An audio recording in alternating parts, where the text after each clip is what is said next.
Okay, we're going. All right. So, welcome everyone to the story of the month. Or what month is it? It's May. Woohoo, May. And welcome to our guest of honor, that guy you all kind of know. That guy you kind of know. My name is Dominique. For anyone who doesn't know me, I'm one of the admin here, and my cohort today is RRK. RRK, want to say Hi. hi? Hi. Okay, so welcome. We are very excited to host for the first time on a project very close to my heart. And every month we run a contest where we randomly draw a story from the Q&P server to win the story of the month.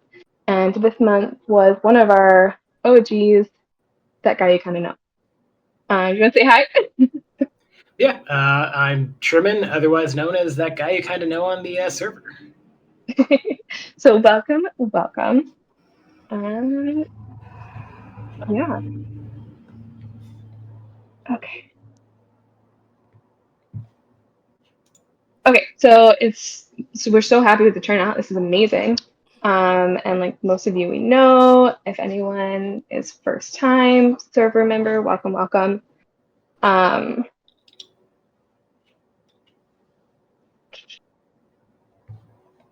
okay, so that guy or Sherman, for anyone who doesn't know you, want to just give like a quick intro to yourself? Yeah, so I'm Sherman. I'm a writer from BC. Wrote a story and currently trying to have it queried. Woohoo! That's so exciting. So I'm one of the people that has actually read your book, and I love it. Obviously, I shout it out in the chats all the time. But for people who haven't read it, could you just give us a little summary about what it's about? Yeah, so it focuses on a bumbling burglar who is trying to find meaning in life in a possibly haunted house. Ooh. And it uses quilts, ghosts, and music as its main motifs as it explores themes of connection, mental health, and growing up Indigenous in BC. That's amazing. Amazing. Yeah. And so when did you start writing the book? So I started about a year and a half ago in December of 22, and then I spent about a month and a half writing the first draft. Wow. Wow. And can you tell us a little bit of what inspired you to write the book or the idea behind it? Yeah, some stuff happened with a friend of mine, and while me and some other friends were kind of trying to give him advice on his issues, it everything I was kind of telling him to do about kind of moving forward in life and taking things kind of one step at a time felt really disingenuous on my part because it was all stuff that I kind of wasn't really doing myself. Mm. Hmm. And afterwards, as soon as we kind of like finished our kind of discussion with our mutual friend, I kind of went home and just immediately sat down and started writing out the first and last chapter of the book. Oh, that's Wow. interesting. So you started with the first and the last. That's a really Yeah, interesting way to do it. I like that. Yeah. Yeah, me too. It's a cool way to build a story. yeah, I very much kind of like this is the only novel I've actually written, but for me, having a clear idea of where the story kind of begins narratively and where it ends was very kind of important in my head to kind of know how to get from point A to point B. Oh, I love that. Okay, and within your story and also outside of the confines of your story, which fictional character do you identify with the most? Yeah, so I'd probably say Marcellus the Octopus from Remarkably Bright Creatures. It's a story I'm Oh, currently reading, and I kind of relate quite heavily with sort of his just feelings of being stuck. Although in his case, it's being stuck in an aquarium, whereas mine is a kind of more being stuck in life. Yeah, I just hmm. really related to the character so far. I love that. I actually just like side tangent. I just watched a documentary about octopus on Disney, and they are so amazing and Yeah, extremely intelligent. So I definitely see why you would associate with one. Alright. Um, our next question is: do you ever experience writer's block, and how do you deal with it? Yeah, so I've only really experienced it kind of once in the writing process, which was about like a week and a half into the first draft, where I just kind of started running into the same sort of issues I that previously caused me to quit anytime I started trying to write a book, which was just feelings like the book wasn't quite going to be good enough, or that I wasn't a good enough writer to kind of continue. And for me, a big part of it was just reading other novels in my genre and just kind of going over books that cover the same sort of themes and ideas, and seeing the same sort of themes and ideas being run successfully by other authors kind of gave me a lot of motivation, because it meant that the ideas themselves weren't bad. The only really bad potential thing was execution, and that is something that could be learned. Oh. Hmm.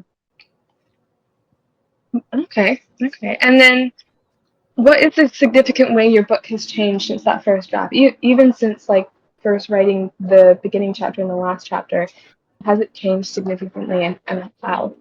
Yeah, so one of the biggest changes would actually be the inclusion of ghosts and the more kind of supernatural themes in the book. That and Mm. the way the narrator talks to the reader throughout a lot of the book were both elements that were actually added in during the eighth draft. Oh, so Mm. it from reading it, it just feels like they've always been there. Um, which Yeah, you've the seen that from the first line, but Yeah, the very first draft was, and like the kind of going all the way through the seventh draft, it was very conversational in tone and like had a very kind of epistolary feel. But the when I was like going through the eighth draft, I was looking to actually remove some of the more conversational bits where like there were only a couple points where the narrator would actually kind of talk to the reader or kind of pose a question. And Mm. rather than removing them, I actually really liked them. So I just felt I would kind of lean into them more. And since I was already doing a massive rewrite of the book to try and add in more of the elements of the kind of spooky ghost stuff that pops up, particularly around the house, it just felt like the perfect time to kind of also go and see about trying to add more of that in and see how I kind of felt about the book in that manner. oh, I'm so glad you Okay. did. It's so good. I can't hype it up enough. Another thing from your book is music is a big theme. Do you play music while you write, or and what do you listen to? Yeah, I usually just listen to my kind of iTunes library whenever I'm writing, and it I generally turn the volume down low enough so that I can still hear stuff, but I don't get distracted by lyrics. And I Mm. usually Mm. just play everything on shuffle, so kind of a wide mix of different music. I'm the same. I can't listen to music with lyrics because I just get distracted and I start singing. So I have Yeah, yeah, no distractions. I've actually used some of our King's playlists, which you shared, for study music because it's just like beats and it's really helpful just to have in the background. Do you have like yeah. a go-to genre for music? No, I kind of like listening to most genres, usually for different reasons. Mm. I even just like as far as the songs that went into the book, the first three songs that pop up in chapter two consist of a 80s jazz rock song, a death metal song, and a indie rock band from France. Nice. So I kind of tend to be a bit all over the place. That's awesome. I love that though. Okay, so actually, I had a question next, but I now need to ask a different question. That is making me very curious. Um, because your book has like elements of ghosts, do you believe in ghosts? I don't. So I generally don't believe in ghosts or the supernatural. And a lot of that stance is kind of carried through in the narrator. So the Okay. narrator kind of talks about it in chapter two, kind of right away, about how he's seen and kind of heard things, particularly at night, but has a Mm. sort of rational scientific explanation for all of it. And he kind of holds to that sort of rational scientific explanation, and so do I generally. Okay. Love that. And then you said you had like 8 drafts of your book. Is it just 8, or did you even have more after that? So I'm currently working through the 11th draft. Oh my goodness! Wow, that's amazing. It very much feels like the book is kind of like never done. I kind of get an idea of some way of kind of going about things a different manner. Currently, I'm trying to rewrite chapter 6 to be more narratively driven. I want the content to still be the same, but I had an idea for how to adjust everything in the book, in the chapter, to follow a kind of stronger narrative path that also ties into a lot of the recurring themes in the book while still kind of keeping the same sort of content. Okay. It's really hard for writers to like ever decide to really finish a work. So Yeah. like when you put down that pen. Okay, so I'm Yeah. going to get back to the actual question I was supposed to ask you. Sorry. What are you planning to work on next? Yeah, so I do have 2 ideas for what I kind of might want to write for the next novel after this one's kind of fully complete. One of them is a fantasy adventure novel, kind of drawing heavily on my tribe's myths and legends. So the story is going to follow the principal character, Handmaiden, alongside her 3 brothers who kind of journey through the land killing monsters. And then throughout it, Raven, who kind of pops up a great deal in my people's mythology as a trickster who generally causes a lot of change, is going to be a sort of major recurring character kind of telling stories about other heroes who've kind of traveled the land in the past. The other one's sort of a lot more up in the air in my mind as far as the plot goes. It started off as a cosmic horror story before kind of becoming more of an existential adventure novel with found family as sort of a major theme of it. Okay. The basic premise is sort of the main character is just kind of trying to get to sleep one night when reality seems to kind of break, and he suddenly finds himself in an entirely different world where everything kind of seems to be split up into these large regions, with each region sort of having its own rules and changing heavily, with a lot of everyone within the world sort of has their own ideas as to what the world is and where they are, with many of them either being contradictory or kind of counter to each other. And a lot of it is sort of focused on him trying to find a way back home alongside the people he kind of meets and journeys together with. That sounds so Wow, good. I can't wait to read. yeah, that's so creative and cool. Wow, it's amazing. Cool. All right.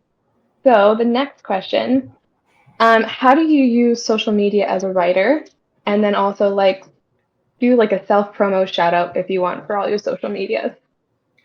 Yeah, I haven't touched my social media in a while, but for the most part, I was using it quite heavily to try and find beta readers for my novel, just because like before finding like the Quill and Pen, it was always very difficult trying to seek out people to kind of connect with. Mm. So for the most part, I was using it either to kind of give small clippets from my book and like scenes and just kind of like act them out or talk them out, and then just give a kind of call out for various people to try and hopefully find people to read through and give me some feedback. I think I've seen a few of your TikToks. They're great. And did you want to shout out for any of your other social medias or keep Uh it keep it chill, We keep it can quiet? we can probably keep it chill. we can Sounds link good. them. We can link them for you in the story of the month if you want. Yeah, I'll probably send them to you as soon as I can actually pull them back. But I haven't actually gone through them in a couple months, so I can't quite remember the names. I think I just use my name for most of them, my like actual real name. Mm. Mm-hmm. Cool. All right. Well, I'll chat to you after about that. Yeah. Okay. Last question. Is there a message you would like people to take away from your book? Yeah. So a lot of the kind of themes and ideas sort of get crystallized in the last chapter, and I feel like the main message is that it's never too late to start working on things, and it's perfectly okay to just not be something huge and explosive in the world. It's kind of okay to just be kind to others and not have any sort of just being a regular person has its own sort of impacts on the world and the people around you. Yeah, that I that love that. that last chapter was so profound. I was reading it, and it was wonderful. So It's just like a thank you. quietly powerful message. So that's amazing. It was beautiful. Yeah. Okay, so now we're gonna open it up to yes, Danny's 100% speech. We're gonna open up to general questions. So we'll do it just as they come through in general. We'll read them out and we'll go from there. So if people have questions for that guy, just go ahead and put them in the chat right now. Oh, you see typing. Oh my goodness. Let's see.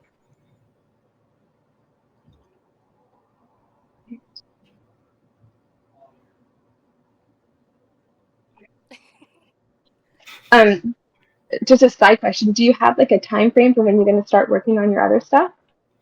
Probably as soon as I feel mostly confident that the book is as complete as it can be, Mm, which mm, might technically be like never, or when it actually goes to print, if it ever kind of gets picked up by a publisher company. It's just it.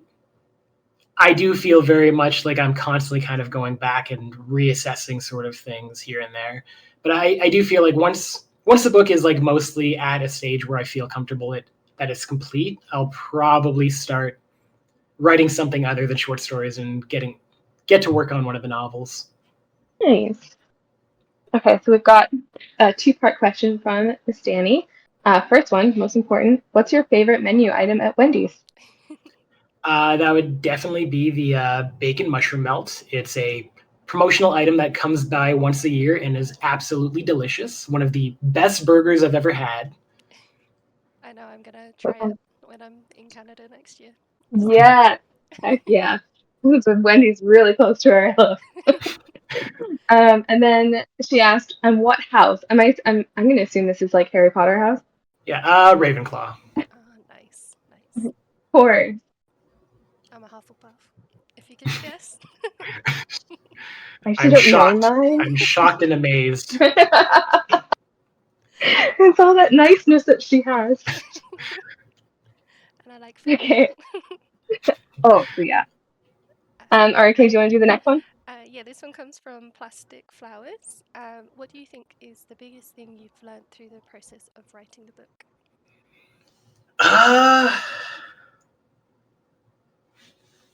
I probably one like the biggest thing is just that I actually can do it. It's been like this. I've loved books since I was a child, and I started trying to write my own stories when I was a kid, and then I just along the way I kind of got lost in a lot of just anxiety around the whole thing. So just being able to get to the point where I've finished something and knowing that I can actually finish big things if I just take them slowly and kind of one step at a time has just been a fairly incredible kind of journey. Oh, I love that. Yeah, slow and steady, right? Yeah. This is what they say. Okay, so this one comes from Evil. What is your least favorite writing trope, and what is your favorite? Least favorite, I think one of my least favorite is just love triangles.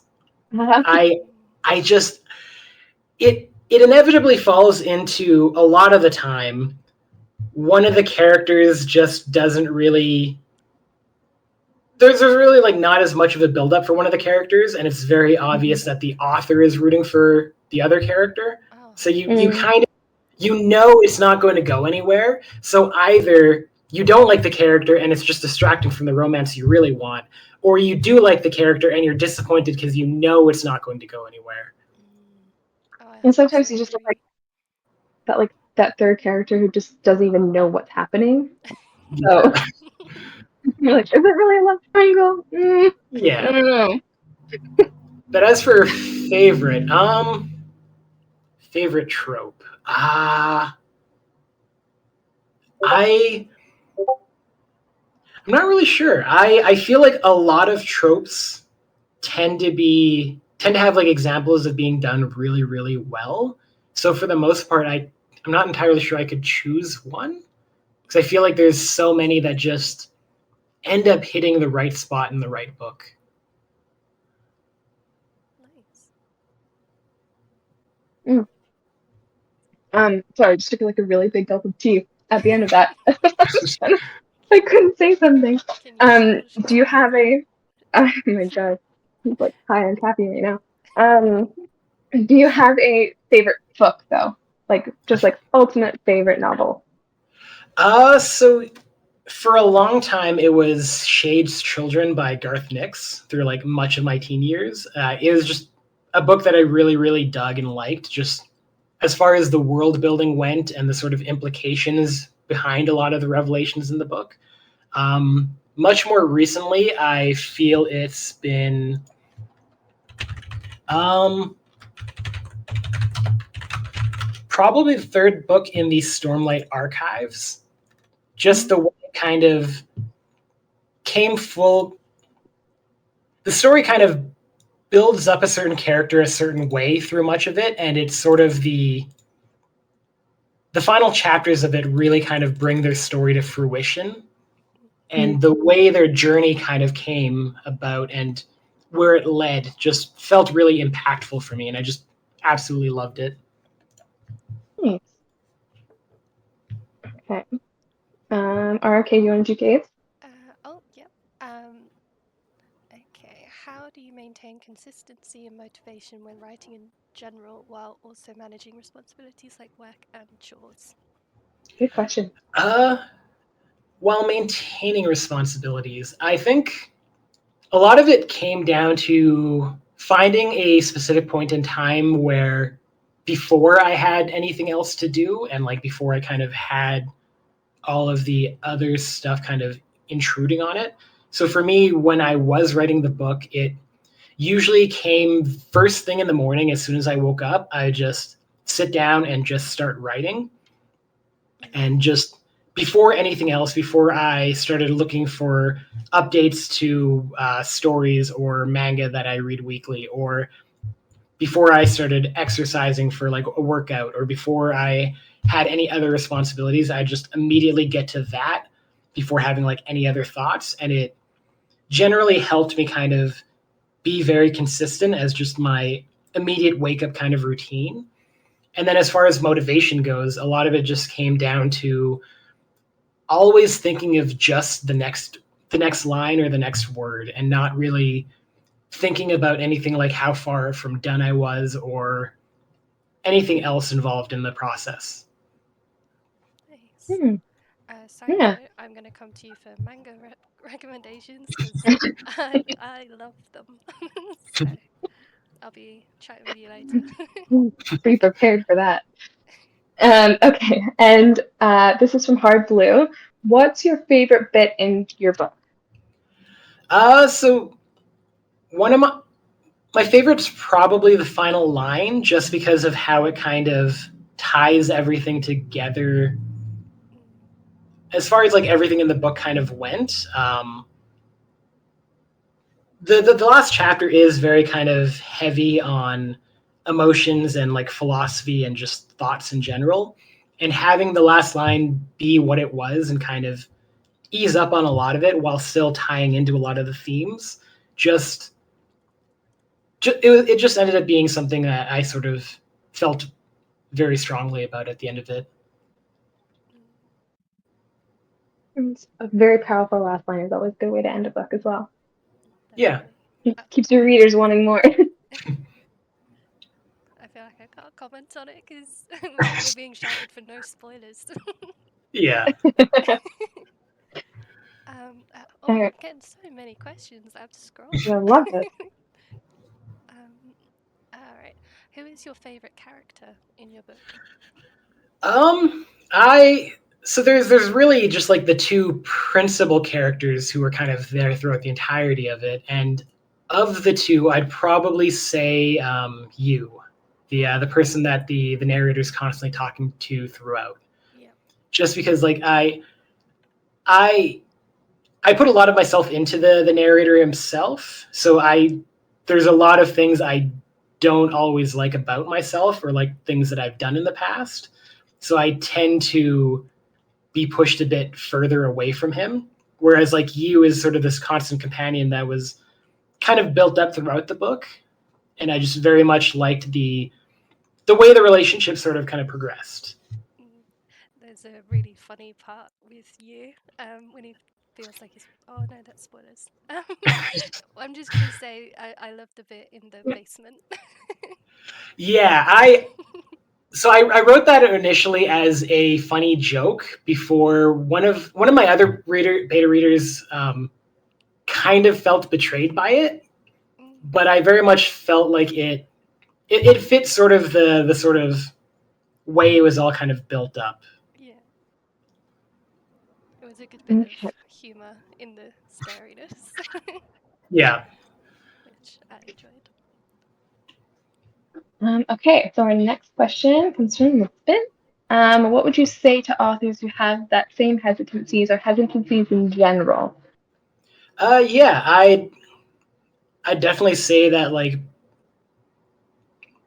depending on like what the hesitancies are, if it is sort of the same sort of issues of just worrying that your book is not going to be good enough, I basically point out that most books that you love are probably kind of garbage at the start, because like I know my very first draft was very much garbage, and I know Neil Gaiman and a lot of other authors talk about their first drafts being garbage before they kind of work their way through and make it something better.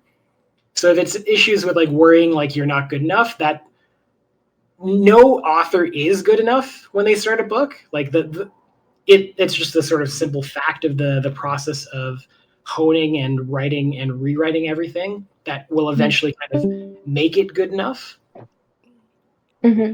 And as far as like if the hesitancies are around just constantly feeling like you're too far from the finish line, I just kind of go back to focusing very much on just the next thing you need to do rather than how far you are from completing everything.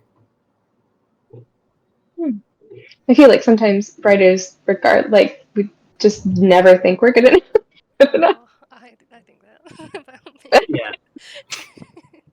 And we just want to revise and revise and make it somehow perfect. But I mean, I don't Yeah. like no literary work is ever going to be perfect, like you said. So, Yeah, and um, I do think like it can be very easy to get caught up in that early on. Like that was a massive issue with why I kept quitting writing every time I'd start an idea for a novel. I'd get to the first chapter and it would be terrible, and then I'd sit there and I'd rewrite it and I'd rewrite it and I'd rewrite it, and it would just never feel good enough. And then because I was spending so much time on that first chapter, the rest of the book always felt insurmountable. So I'd always just end up quitting, believing that I needed like more time to become a good writer, even though becoming a good writer is something that happens through writing and like through practice and through constantly going through over and over and over and just writing more stuff. right, yeah, that makes sense. And like revising as you go can be really hard. Yeah. Do you write and then each time you revise, you just revise the full like the full work, or do you do it differently? Yeah, for me, I didn't really touch any revising for the most part until I completed the entirety of the book. Hmm. There were moments where like I'd have an idea for like a really good line that I wanted in an earlier section that I would jump back and just scribble down in, but I wouldn't really like work at trying to make it fit with the scene or anything like that. I just get the idea down and then jump back to the place I was in and not really focus too much on trying to edit anything until the entire book was finished, because a lot of a lot of the motifs and a lot of the themes didn't really start coming in until the book was finished, and I started noticing certain patterns I was doing, like color. Color is like very, very important to the book currently, but like was sort of just something that was haphazardly popping up here and there throughout the book in like the first draft. It wasn't until like the fourth draft, when I'd kind of gotten through a lot of stuff, that I noticed I was using the color blue a lot. And then I kind of looked through and noticed that it popped up nearly once a chapter. And then I went back and intentionally added it to once a chapter, with one exception in chapter 16. So the color blue pops up exactly 16 times across the 17 chapters. And it has a very specific kind of purpose in the book as a whole, and also sort of appears in a different manner each time. And then in chapter 4, I kind of have a sort of conversation. There's a discussion on green eyes and brown eyes that then kind of reverberated throughout the rest of the book, that I started kind of adding in. And a lot of that wouldn't have really come about if I'd focused heavily on trying to make every chapter perfect initially, rather than sort of looking at the book as a whole and kind of spreading those threads throughout it. Oh, threads. Yeah, it makes sense. Sorry. I love that. Sorry. I love a pun. Yeah. All right. Well, sorry, that made that a bit awkward. I'll ask the next question. No. So this is from Retrograde. You started writing with the first and last chapter, bookending the tale with knowing where it starts and ends. Have these bookends drastically changed over the course of the 11 drafts, or did the anchor points you started with remain as your foundation? So the very broad aspects of the chapters, like the first chapter beginning with a break-in and where the first chapter ends, those remain the same, and where the last chapter kind of the broad strokes of the last chapter were also kind of there, but a lot of the fine details were drastically changed. And in the case of the last chapter, it I don't think any lines from the original draft of it remain, while there are some very like broad elements of the first draft of the first draft chapter that did kind of remain. But overall, they definitely changed heavily, just because like the themes of the story changed, and the sort of ideas I was presenting and the ideas I wanted to focus on kind of altered heavily. But having the guideposts there did kind of allow me to reach that point at the very least, even if they did kind of have full makeovers throughout the process. Growth is within a novel. It just seems like it's so important. Like not only with the novel, but as a writer, the growth that you experience when writing just one novel can be extreme. Oh yeah. Like where I stood when I started those first two chapters, and where I was when I finished the first draft, and where I was when I finished like the fourth draft, which was the first sort of major rewrite of the book as a whole, and the eighth draft, which was like the second major rewrite as a whole, and like where it is now, my writing's definitely kind of taken massive leaps and bounds throughout it. So it's definitely been a kind of huge ride. That's so cool. I love that. Okay, so the next question comes from Danny, who asks, with current trends in the literary world, what are some of the pros and cons that you see for budding writers to face in the foreseeable future? So I think it's kind of a tough question. I think in the foreseeable future, there is a lot more acceptance of self-publishing. So I think like pro-wise, you have a lot more options than you previously did, because like a decade back or like 2 decades back, someone who self-publishes a book, like that's like, oh, it's the general viewpoint was usually that it was because it wasn't good enough to be traditionally published. Whereas now it's a lot more acceptable. So I feel like you have a lot more options available to you, especially with the rise of social media. You can very much go about self-publishing or go about traditionally publishing or hybrid publishing and not really feel like you're restricted. You're free to choose whichever one genuinely works best for you rather than being kind of pigeonholed into one or the other. As far as cons go, I do feel like because of how accessible writing is, stuff like traditional publishing has become kind of bogged down quite a bit. Like the slush piles that literary agents and publishers are looking at generally mean it can be very, very difficult to have your books kind of stand out. Mm. No, that makes sense. I feel like media is such a huge thing, like social media can Oh yeah, be the greatest benefit, but also like the biggest downfall for an author.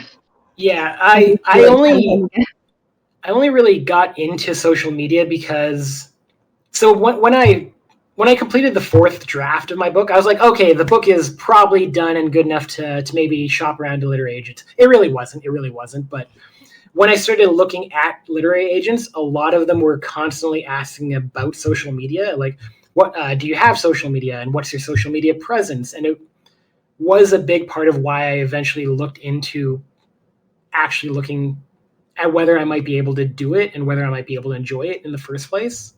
Mm. So it very much did feel like at least trying for a social media presence was something that you kind of had to do if you wanted to have broader reach, even Mhm. in like traditional publishing. Yeah, that makes sense. And do you have like a way that you are preferring to go, like traditional publishing or self-publishing or hybrid? Yeah. So currently I would like to try and go through traditional publishing very much because like I feel like it just feels like even though like self-publishing is perfectly acceptable and perfectly fine, for one thing, I don't really feel like I have the funds to do self-publishing because I feel like Mm. self-publishing is very much a it's like it's like a business. Like you have to kind of Oh treat it yeah. like a business, and I don't really feel like I'd have the funds or the necessarily the time to put in to make it work. And on top of that, I just traditional publishing kind of is something that I sort of had dreams of when I was younger. And even though I'm kind of a lot more grounded in how I'm viewing writing as just kind of like something that I want to do for the sake of it rather than necessarily because I'm like trying to become a best-selling author, it does still feel like it would be kind of an accomplishment to manage to go through the process if I can. Hmm. I definitely agree with that. I mean, when I was doing my self-publishing, advertising was so expensive. So without Yeah. advertising, you literally get nowhere. Yeah. Um, so like, and it would be really nice for me, just because I'm me, to have someone else do that for me, Yeah. to do all that. So yeah, I totally get that. Okay, I go with the next one. um, sure. Do you have any odd things you do to help with the writing process?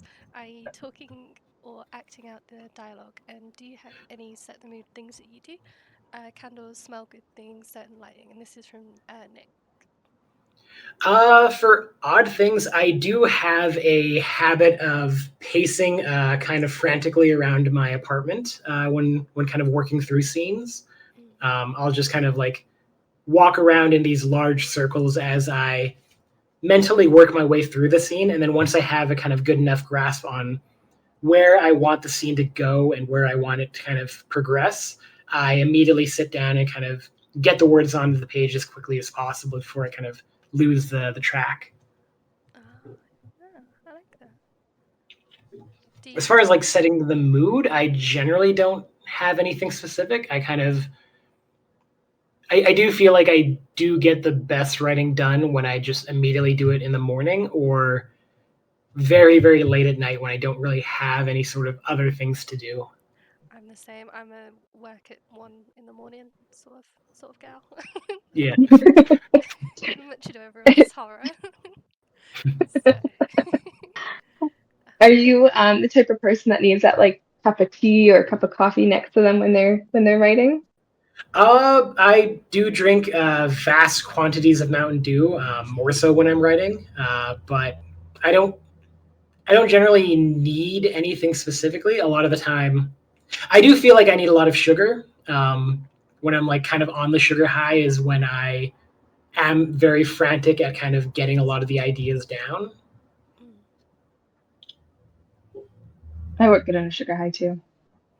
I'm a caffeine fiend. We all need that energy boost or something to help us get Yeah. through.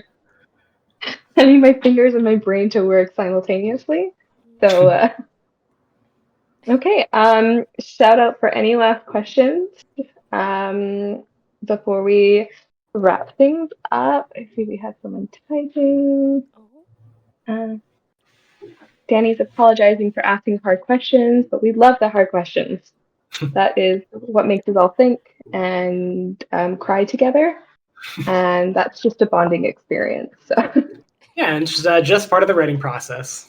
part Just of the writing lots process, of as is, tears and yes, frustration. rejection, right? That is what artists have to deal with. So you gotta have that, gotta learn to have that thick skin.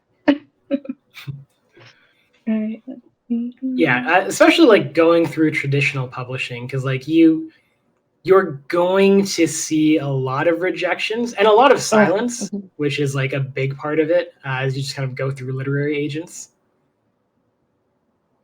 Yeah, I mean, when I took the traditional route first, and I think I got like 7 rejections before I was like, this is really hard right now. I'm gonna stop. Yeah. I'm gonna stop. But they were all really, really nice rejections. I'm just gonna say, like everyone who got back to me, which I, like you said, it wasn't everyone who I sent to, but everyone who got back to me was very, very kind and often even giving advice or like Yeah. leading me in a different direction, like, oh, try these people. Oh yeah. Um, so it's like a really kind community, but like sometimes when you don't hear back, I mean, this is like years ago now, and I've just never heard back. And they say that in some of the places where you apply, they're just like, if we don't have time, we don't have time. Oh yeah, yeah. Especially in more recent years, like a lot of people took up writing during like the pandemic, and so there's just a huge flood of kind of stories hitting literary agents and like publishers. So even getting like a personalized rejection and having someone kind of be like, okay, I did really like these ideas, but I just don't think it's a Mhm. good fit for me, is like Mhm. fairly rare and kind of feels good in its own way that like someone actually took the time to say no to you when like Yeah, most of it's silence. yeah, it's like it's bittersweet for sure. Yeah. So before we wrap up, that guy, is there anything that you want to say to those listening or final thoughts? Um, just keep writing and don't really get too caught up in a lot of the sort of standard frustrations you might have previously felt. Just focus on doing things kind of one thread at a time, and eventually you'll reach the end. He's just like here, RK laughing with the thread thing again. So no we all way. love good puns here. No. Oh, I got a couple more typing. Um, okay, Um, okay, perfect. I'm just gonna comment on one of the comments. So Hardbly said, "Thank you so much for writing and sharing such a soulful story." And I just want to say, 100%, thank you. It was wonderful to read. Yeah, I definitely worried about the overall balance of the kind of the book talks a lot about a lot of fairly kind of deep and sort of at times hard kind of issues. Yeah. So I definitely worried that I might be kind of diving too deeply into some of the stuff. And I a big part of like having as much humor in the book as I do was to kind of try and cut some of the tension so it wasn't just constant dreariness and constant sadness. Yeah, I think you balanced that beautifully, in my Yeah. opinion. honestly, Okay. a lot of the structure of the book kind of came about from that as well. Because like the book follows a very specific structure of the first chapter and every third chapter after that following the break-in storyline, Yeah. while the chapters in between are kind of patch chapters that focus more on the character's history and why all of it is so important. But a lot of the initially a lot of the the those every third chapters kind of actually didn't really exist in the very rough outline I initially made. It was very much just that what became chapter 1 and what became chapter 13 were there, and then chapter 4, 7 and 10 kind of weren't really weren't really in the plan. Hmm. But once I kind of chapter 3 ends on a fairly kind of dark moment, and then like chapter 5 and 6, what are currently chapter 5 and 6, are also kind of quite heavy, and it felt like a bit too much to just keep going on the very sort of heavy topics and heavy ideas. So I wanted something a lot lighter to kind of be in the middle, and that was what became chapter 4 and what became part of the idea of having that sort of brief interludes of the heavy kind of themes and ideas broken up by the bumbling burglar kind of slowly working his way through the mystery and kind of trying to get to the house.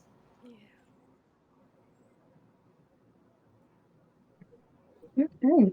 I think we are good to wrap up. There's been some Wendy slander in the comments. Yeah. Oh no. Terrible, terrible, terrible. Wendy's is the de facto king of all burger places. And it's been recorded. It's it's Oh, filmed.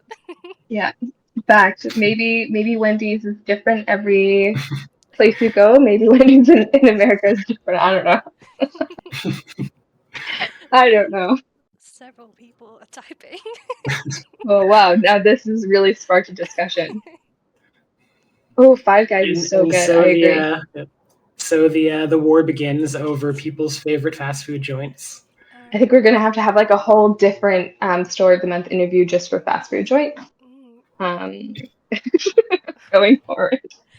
uh, But I think we're yeah. good. Yeah. Okay. Yeah, I think so. Okay. The debate Thank will you. continue in general. Yes, in general, it'll still be going on all day, I'm sure. So Thank many of these you. I've never heard of. Thank you so much for talking to us. Yeah, Yeah. We love your work and you're amazing. Yeah, and thanks. thank you And for it's been a everyone pleasure. listening. Thank you.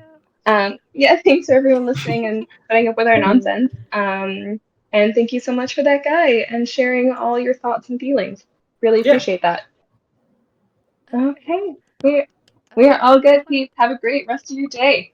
All right. Bye, everyone. bye Bye, everyone. everyone.